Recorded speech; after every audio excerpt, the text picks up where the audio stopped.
Hello everyone. So I am here to share my experience.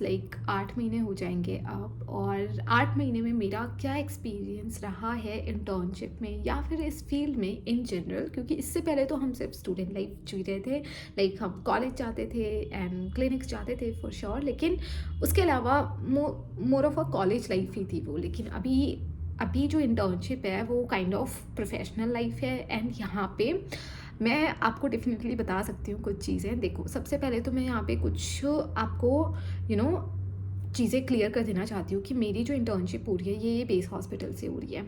Now if we compare यहाँ की internship with other government hospitals जहाँ पे rush और भी ज़्यादा होता है, जैसे सफदरजंग है, तो वहाँ पे और बहुत ज़्यादा रश होता है। ठीक है, वहाँ पे यहाँ से भी बहुत ज़्यादा रश होता है।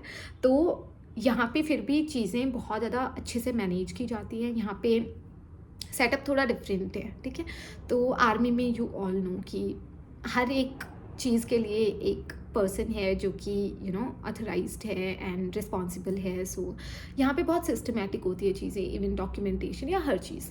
तो यहाँ से मेरी इंटर्नशिप हो रही है नाउ। अब हम सर्विस इंटर्न्स भी नहीं हैं, ठीक है, तो हमारी इंटर्नशिप थोड़ी चिल होती है।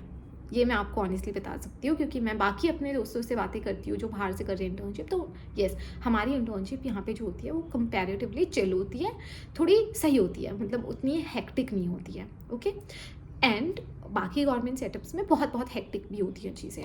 तो एक तो ये चीज़ मैंने आपको बता दी है, क्लियर कर दी है यहाँ पे। एंड दूसरी चीज़, हमें पेचेक जो मिलता है वो भी ठीक मिलता है, डिसेंट मिलता है। 25K पर मंथ मिलता है, तो वो भी डिसेंट है। मतलब बाकी स्टेट से कंपेयर करें तो कहीं कहीं पे 8-10 हज़ार भी मिलती है, तो कहीं कहीं पे 30-35K भी मिलती है, बट 25K डिसेंट अमाउंट है। ठीक है, हमारे सारे एक्सपेंसेस एटलीस्ट हम निकाल सकते हैं उसमें। अब मैं आपको आगे की चीज़ें बताती हूँ। मेरा पर्सनल एक्सपीरियंस होने वाला है, क्योंकि मेरा सेटअप अलग है, मेरे आवर्स जो हैं पोस्टिंग के वो अलग हैं, तो मेरा सब कुछ अलग है, तो मेरा एक्सपीरियंस भी अलग होने वाला है यहाँ पे। तो सबसे पहले पोस्टिंग मेरी लग गई थी कम्युनिटी मेडिसिन में, विच इज़ कंसिडर्ड सबसे ज़्यादा चिल पोस्टिंग। ठीक है, कम्युनिटी मेडिसिन में क्या होता है कि हमें जाना होता है रूरल एरियाज़ में, तिलक नगर, नजफगढ़, एंड वहाँ के जो PHCs होते हैं वहाँ पे हमें OPDs में बैठना होता है। उसके अलावा लेबर रूम है, अगर ऑप्स का ही नहीं है तो वहाँ नाइट ड्यूटीज़ भी लगती है, वहाँ 24 आवर ड्यूटी भी ही लगती है। अब मैं आपको एक चीज़ बताती हूँ कि जब हम OPDs में भी बैठते हैं तो स्टार्टिंग में, क्योंकि मेरी फर्स्ट पोस्टिंग ही PSM थी, हमने कुछ सीखा भी नहीं था इतना कैसे क्या प्रिस्क्राइब करना है या क्या कुछ करना है।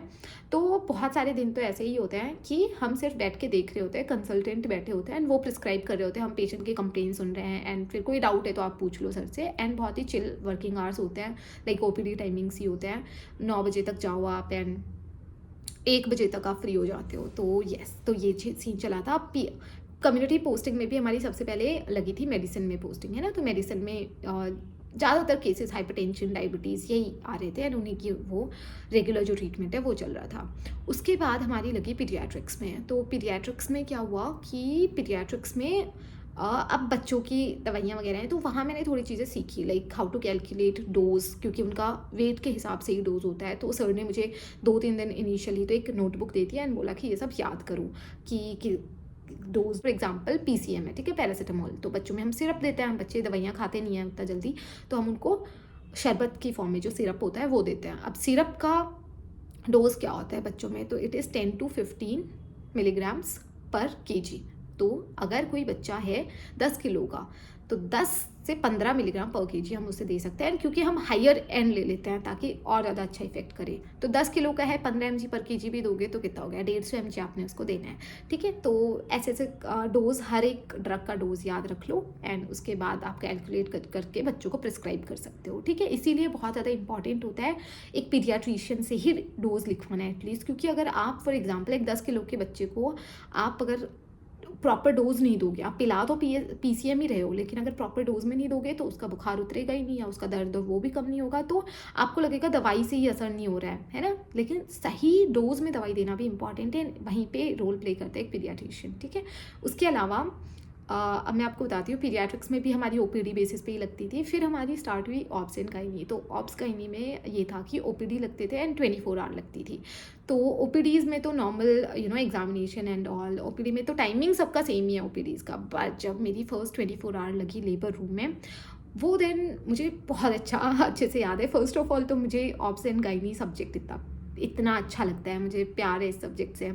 फिर आप लेबर रूम में हो and like first time delivery conduct करवाना, देखी तो पहले भी हुई थी, लेकिन डिलीवरी कंडक्ट करवाना, तो पहले दिन तो मैंने कोई डिलीवरी कंडक्ट नहीं करवाई थी, लेकिन मैम थे वहाँ पे एंड मैम ने मुझे प्लेसेंटा रिमूव मेरे हाथों से ज़रूर करवाया था, जो हम करते हैं कंट्रोल्ड कोड ट्रैक्शन एंड वो सब हम किताबों में पढ़ते हैं। तो मैंने प्लेसेंटा ज़रूर अपने हाथों से रिमूव किया था। बाकी डिलीवरीज होते हुए तो देख ही रही थी मैं। तो पहली 24 आवर में तो मैंने एटलीस्ट प्लेसेंटा रिमूव करना सीख लिया था। उसके बाद डिलीवरी भी मैम ने मुझे दी थी बाद में, जो आगे जाके मेरी जब 24 आई थी तो मुझे डिलीवरीज भी दी थी करवाने के लिए। तो वहाँ पे थी मैम, ऐसा नहीं है कि मैंने इंडिविजुअली ही करवाई है। फिर एपिजियोटमी देते हैं तो उसमें सूचरिंग वगैरह, तो बहुत सारी चीज़ें मैंने सीखी एंड मुझे बहुत अच्छा लगा ऑब्स एंड गायनी में भी काम करके। पर उतना भी नहीं था, लाइक अगर मेरी वहाँ पे 3 हफ्ते की पोस्टिंग थी तो 4 24 आवर आई होंगी मेरी। एंड सबसे ज़्यादा मुझे 24 आवर पोस्टिंग में ही सीखने को मिला था। ओपीडीज़ में तो यस हम केसेस देखते हैं, हम डायग्नोज करना एंड क्या हो सकता है क्या नहीं हो सकता, तो ये सब देखते हैं। ओपीडीज़ का टाइमिंग भी कम ही होता है, बट 24 आवर जब आप लेबर रूम में हो तो आप बहुत सारी चीज़ें सीखते हो। उसके बाद हमारी नजफगढ़ लग गई थी पोस्टिंग 3 हफ्ते के लिए। नजफगढ़ में तो जो हमने ओपीडीज़ देखी हैं, लाइक तिलक नगर में फिर भी कंसल्टेंट होते हैं, आप उनके अंडर काम कर रहे होते हो, बट नजफगढ़ में आप सोलली आप ही प्रिस्क्राइब कर रहे होते हो। आपसे मैनेज हो रहा है कोई केस, लाइक फीवर है, कफ है, कोल्ड है, पेन है, अगर कुछ भी ऐसी चीज़ है ना, आप सिर्फ प्रिस्क्राइब कर रहे हो, आप खुद प्रिस्क्राइब कर रहे हो एंड पेशेंट्स को भेज रहे हो। अगर आपको लगता है थोड़ा सा भी कि मैनेजेबल नहीं है आपसे, तो आप सर से पूछोगे। और फिर भी क्योंकि वहाँ पे फैसिलिटीज़ बहुत कम होती है, लाइक नजफगढ़ में तो एक ईसीजी मशीन तक नहीं है, देन फॉर एग्जाम्पल एक चेस्ट पेन का पेशेंट आया है तो आप उसको रेफ़र करोगे ही करोगे। एंड नजफगढ़ से आई थिंक हम जाफरपुर रेफ़र करते थे, तो रेफ़र करोगे ही करोगे, क्योंकि चेस्ट पेन के पेशेंट में एटलीस्ट एक ईसीजी होना तो मस्ट है ही, तो रेफ़र करना होता था। तो ये एक चीज़ थी। नजफगढ़ में हमारी 24 आवर भी लगती थी, तो जो 24 आवर लगती थी उसमें हम इमरजेंसी ड्यूटीज़ करते थे, इमरजेंसी में बैठते थे एंड वहीं पे हम सारे इमरजेंसी केसेस देखते थे। बहुत ऐसे इमरजेंसी केसेस आते नहीं थे वहाँ पे, बहुत सारे लोग सिर्फ ओपीडी की लंबी लाइन से बचने के लिए इमरजेंसी में आ जाते थे। And people need to understand this thing कि इमरजेंसी में सिर्फ इमरजेंसी की दवाइयाँ होती है, प्रॉपर ट्रीटमेंट आपको नहीं मिल पाएगा। फॉर एग्जांपल अगर आपको 20 दिन से बुखार है, आप 20 दिन से ओपीडी में क्यों नहीं आ रहे हो? क्योंकि जो प्रॉपर टेस्ट होने हैं, जो हमें डायग्नोज करना है, वो सब ओपीडी बेसिस पे अच्छे से हो पाएगा। अभी हम क्या कर सकते हैं? अभी हम आपका फीवर उतार सकते हैं, उतना करके आपको घर भेज सकते हैं, लेकिन उससे ज़्यादा हम कुछ नहीं कर सकते, राइट? तो लोगों को ये समझना पड़ेगा कि अगर आप लाइन छोड़ के इमरजेंसी में आ रहे हो तो आपको उतना ही नुकसान भी हो रहा है, ठीक है? उसके बाद नजफगढ़ के बाद हम वापस आए और हमारी सर्जरी वगैरह की पोस्टिंग जो तिलक नगर में होनी थी वो हुई। तो पीएसएम पोस्टिंग काफ़ी चिल थी एंड बहुत ज़्यादा वर्कलोड नहीं था, मतलब बहुत ज़्यादा क्या, कुछ वर्कलोड नहीं था, बस वर्किंग आवर्स थे प्रॉपर एंड उतना काम करो एंड आ जाओ, ठीक है? तो बड़ा अच्छा कटा। घर पे भी जाने को मिला, लाइक संडे छुट्टी होती थी एंड जितने भी मतलब हॉलीडेज़ होते हैं वो सब हमें मिले एंड हम घर चले जाते थे। अब स्टार्ट होती है मेरी यहाँ पे पोस्टिंग, लाइक बेस्ड हॉस्पिटल में पोस्टिंग एंड इतना चिल पोस्टिंग 3 महीने आपने किया है, अब आप आ गए हो सीधा बेस हॉस्पिटल में एंड यहाँ पे स्टार्ट होती है आपकी सर्जरी पोस्टिंग। अब सर्जरी पोस्टिंग 1.5 महीना होने होती है, लाइक 6 हफ्ते की होती है। तो सुबह जाओ 7 बजे उठ के, लाइक ब्रेकफास्ट भूल जाओ, ब्रेकफास्ट का देयर इज़ नो ठिकाना एट ऑल, ठीक है? तो 7 बजे मैं जाती थी। 7 बजे जाते ही पहले दिन तो चलो फिर भी थोड़ा बहुत सिखाया हमें, ड्रेसिंग्स करनी है, फिर राउंड्स अटेंड करने हैं एंड उसके बाद नोट्स डालने हैं, फिर आपको लंच के लिए भेजा जाएगा, फिर आपको शाम को जाकर डिस्चार्जेस बनाने हैं, फिर शाम के राउंड्स अटेंड करने हैं एंड फिर फ्री होना है। तो इवन तो हमें दोपहर में 2-4 घंटे मिल जाते थे सोने के लिए या फिर आराम करने के लिए, लंच करने के लिए, कुछ भी बोल लो, बट सुबह 7 बजे से लेकर रात को 8 बजे तक चैन तो नहीं था कि जाना ही है वापस। तो वो एकदम से जो एक ड्रास्टिक एक ये चेंज हुआ ना कि पीएसएम से एंड सीधा जो सर्जरी में हम कूदे हैं ना, मुझे बहुत अंदर तक वो चीज़, थोड़े दिन लगे मुझे वो चीज़ को एब्जॉर्ब करने के लिए भी। उसके बाद ये चला 6 हफ्ते विदाउट लाइक अ सिंगल छुट्टी, कोई संडे की छुट्टी नहीं है, कुछ नहीं है, क्योंकि वार्ड में जाना है, वार्ड का काम करना है। रेजिडेंट टू रेजिडेंट चीज़ें डिफ़र करती हैं। कभी कभी संडे को ऐसा होता था कि सुबह 7 बजे जाओ, दोपहर तक लंच तक वापस आ जाओ एंड फिर शाम को नहीं बुलाते थे, ऐसा होता था कभी कभी, लेकिन छुट्टी कोई नहीं मिली थी, ठीक है? कोई भी छुट्टी नहीं मिली थी। अगर आपको फिर भी बहुत ज़्यादा छुट्टी की ज़रूरत है तो आप सीएल के लिए अप्लाई कर सकते हो एंड आई थिंक 6 हफ्ते की पोस्टिंग में 2 या 3 आप सीएल ले सकते हो, विच मैंने तो नहीं ली थी, 1-2 दिन की मैंने वैसे छुट्टी की थी, तो वो मुझे, क्योंकि मैंने उसके बदले में बहुत सारा काम किया था, तो मुझे प्रेज़ेंट मिल गई थी। एनीवेज़ सर्जरी के बाद अब किस्मत देखो आप मेरी, एंड हमारी स्टार्ट होती है फिर ट्रॉमा पोस्टिंग, एंड 2 हफ्ते की trauma and emergency posting. Again posting was थोड़ा चिल, क्योंकि हमने 12 घंटे की पोस्टिंग में हमने डिवाइड कर लिया था। हम 4 लोग थे जो पोस्टेड थे वहाँ पे, तो हमने डिवाइड कर लिया था। 6 घंटे 2 लोग करते थे, 6 घंटे 2 लोग करते थे। तो वो अगेन मुझे थोड़ा ठीक लगा, बट 6 घंटे काम तो कर लेती थी मैं, लेकिन जो छुट्टी थी वो वहाँ बिल्कुल नहीं मिली। 2 हफ्ते में कोई छुट्टी नहीं है, कोई संडे की छुट्टी नहीं है, कुछ नहीं है, मतलब रेगुलर जाओ आओ एंड कोई छुट्टी नहीं है, ठीक है। उसके बाद हमारा स्टार्ट होता है मेडिसिन पोस्टिंग, एंड मेडिसिन नहीं, पीडियाट्रिक्स पोस्टिंग। तो पीडियाट्रिक्स पोस्टिंग में अगेन चिल था सीन, क्योंकि हम बहुत सारे लोग पोस्टेड थे वहाँ पे, तो हमने शिफ्ट्स में डिवाइड कर ली थी चीज़ें। लाइक बहुत सारे लोग थे ना, तो कोई नाइट शिफ्ट करता था, कोई डे शिफ्ट करते थे, तो ऐसे मैनेज हो गई थी चीज़ें। और बहुत ज़्यादा काम भी नहीं था वहाँ पे, एंड जो मैम वगैरह थे बहुत अच्छे थे, तो बहुत अच्छा से पीडियाट्रिक्स के 3 हफ्ते जो थे वो बहुत अच्छे कटे, एंड काफ़ी चीज़ें सीखी भी। लाइक एटलीस्ट हम एक छोटे बच्चा अगर हमारे पास आता है, लाइक डिहाइड्रेशन के साथ आता है, एक्यूट गैस्ट्रोएंटराइटिस के साथ आता है, या फिर मतलब अगर नॉर्मल सी लाइक फीवर वगैरह नॉर्मल जो भी है, तो उनके बच्चों के डोज वगैरह कितना देना है, कैसे उसको मैनेज करना है, बेसिक ट्रीटमेंट जो होता है बच्चों को कैसे ट्रीट कर सकते हैं, वो हमने सीख लिया था। फ्लूइड कैलकुलेशन कि कितना फ्लूइड चढ़ाना होता है, लाइक डिहाइड्रेशन वाले बच्चे में कौन सा फ्लूइड चढ़ाना होता है, ये सब चीज़ें हमने बेसिक चीज़ें सीख ली थी पीडियाट्रिक्स में। एंड साथ ही साथ थोड़ी चिल भी थी पोस्टिंग, तो अच्छा था एक्सपीरियंस यहाँ पे भी। उसके बाद हमारी आती है medicine posting. Medicine posting again थोड़ी हेक्टिक पोस्टिंग है।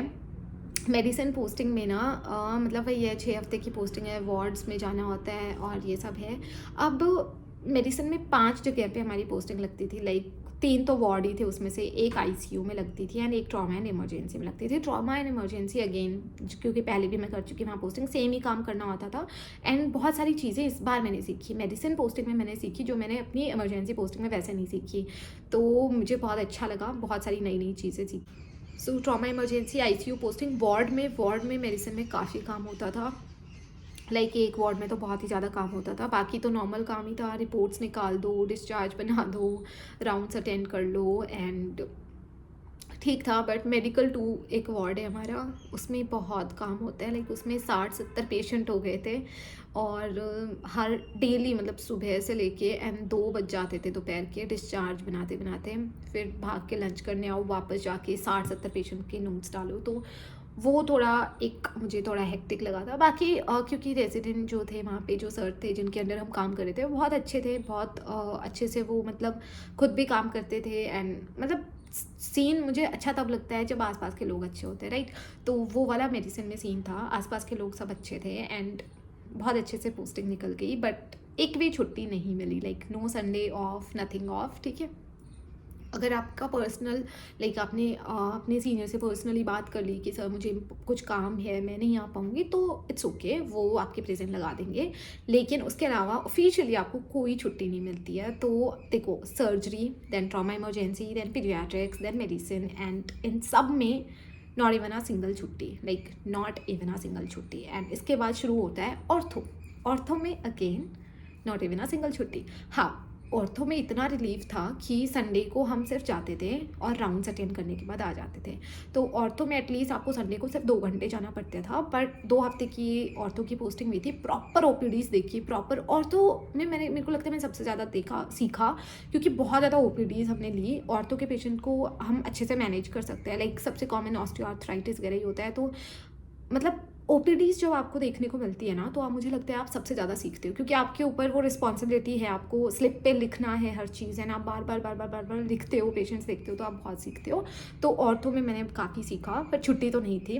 तो ये सब बैक टू बैक ऐसी पोस्टिंग्स हुई मेरी जिनमें मुझे छुट्टियाँ नहीं मिली उतनी, एंड उसके बाद स्टार्ट होती है एकदम चिल पोस्टिंग, एंड वो थी हमारी साइकाइट्री पोस्टिंग। साइकाइट्री पोस्टिंग में छुट्टियाँ मिलती हैं आपको, जितनी भी हॉलीडेज़ होती है, संडेज़ होते हैं, सब छुट्टियाँ मिलती हैं, एंड उसके अलावा बस ओपीडी में बैठना होता है, जाके सुबह जाओ, राउंड्स अटेंड करो, ओपीडी अटेंड करो, एंड 1 बजे तक वापस आ जाओ। तो ये इतना खुशी मुझे हुई थी ना इस सबसे, और इसी में साइकाइट्री पोस्टिंग में हमारा फेयरवेल भी आ गया था, तो फेयरवेल में हमें छुट्टी मिल गई थी वहाँ पे, तो ये सब बहुत अच्छा था। एंड अभी मेरी स्टार्ट हुई है कल से एनेस्थीसिया इज़ अगेन, इसमें भी छुट्टियाँ वगैरह मिलती हैं प्रॉपर, एंड ओटी में कोई ऑपरेशन वगैरह देख लो एंड फिर आ जाओ, तो थोड़ा चिल सीन है।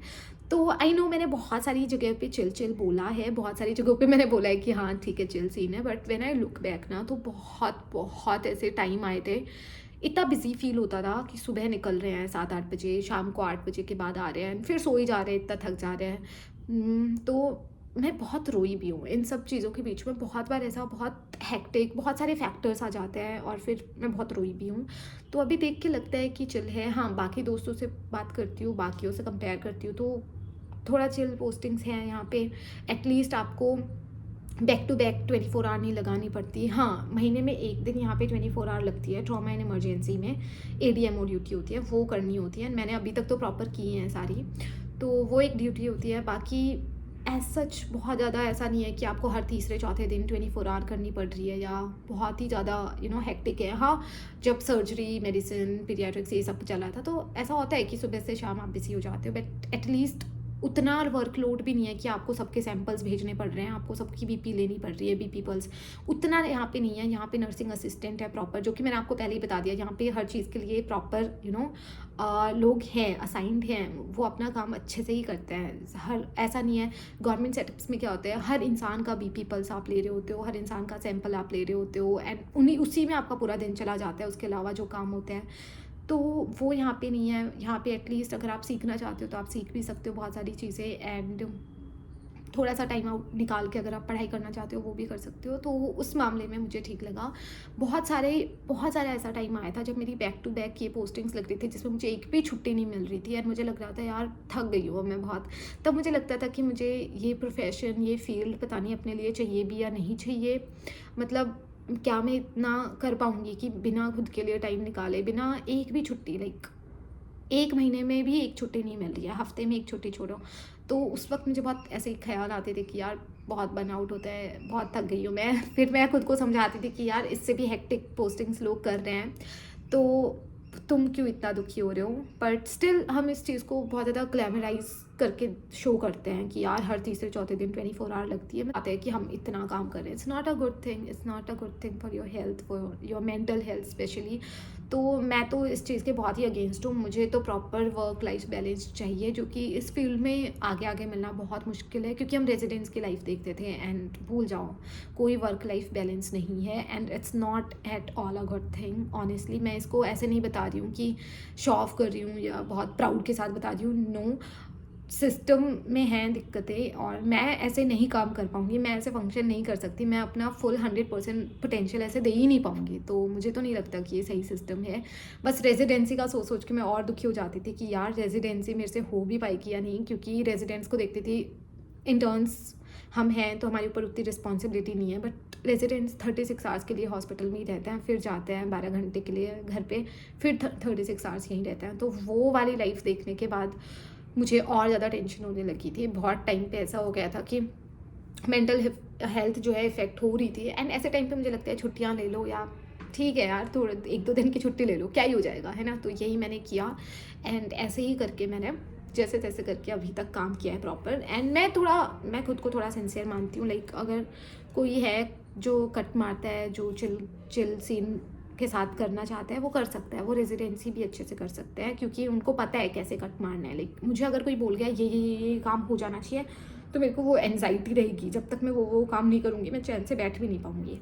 लेकिन कुछ लोग होते हैं वो कर सकते हैं इग्नोर, की छोड़ो ना, हमें क्या करना। तो वो वाली थोड़ी हैबिट डेवलप करनी पड़ेगी। एनीवेज, अभी ये मेरा अब तक का एक्सपीरियंस था, एंड ठीक है यार, अप्स एंड डाउन टाइप आते हैं, थोड़ा मेंटल हेल्थ भी इफेक्ट होती है। हाँ, प्रोफेशनल लाइफ इज़ लाइक बहुत डिफरेंट है from college life, trust me. And अगर आप कॉलेज में हो ना, I just hope I knew ये पहले से, तो कॉलेज लाइफ में इंजॉय कर लो, क्लासेस बंक कर लो। आई स्टिल फील बहुत ज़्यादा ऐसे कि मैं क्यों इतना अटेंडेंस वगैरह के पीछे भागती थी। मतलब 75% ही चाहिए ना, मार लो ना छुट्टी महीने में, संडेज तो वैसे भी ऑफ मिलते हैं। लेकिन अभी तो देखो, आप कोई छुट्टी नहीं मार सकते हो ऐसे ही बिना बताए। आप थोड़ा सा रिस्पॉन्सिबल तो हो चीज़ों के लिए। स्टिल रेजिडेंसी में क्या होगा I don't know, so I just don't even want to think about it. अभी मेरी चिल पोस्टिंग चल रही है, and I just want to enjoy this time. And बहुत ही परफेक्ट प्यारे से टाइम पे ये चिल पोस्टिंग आई है, दिवाली का टाइम है। सो मैं तो बस यही चाहती हूँ कि अब तो इंटर्नशिप वैसे भी ख़त्म होने ही वाली है एंड इसके बाद मेरी एक ही बची है ऐसी हेक्टिक सी जो पोस्टिंग है, वो ops and gynae, which I like love the most, तो आई थिंक वो मैं निकाल लूँगी। So that's about it. I know मैंने बहुत बकवास किया, आई जस्ट होप मुझे बहुत ज़्यादा एडिटिंग में टाइम ना लगे इस वीडियो के एंड मैंने सिर्फ अपना एक्सपीरियंस शेयर किया है, सबका अलग होता है। तो बहुत अप्स एंड डाउन्स भी आए हैं। आज एक बहुत ही अच्छे मूड के साथ एक छुट्टी वाले दिन में मैं ये वीडियो शूट कर रही हूँ, तो मैं बहुत कुछ चीज़ें खुश होके बता पा रही हूँ। अदरवाइज़ अगर मैं बर्नआउट होती तो उतना ही मैं बुरा भला भी बोलती।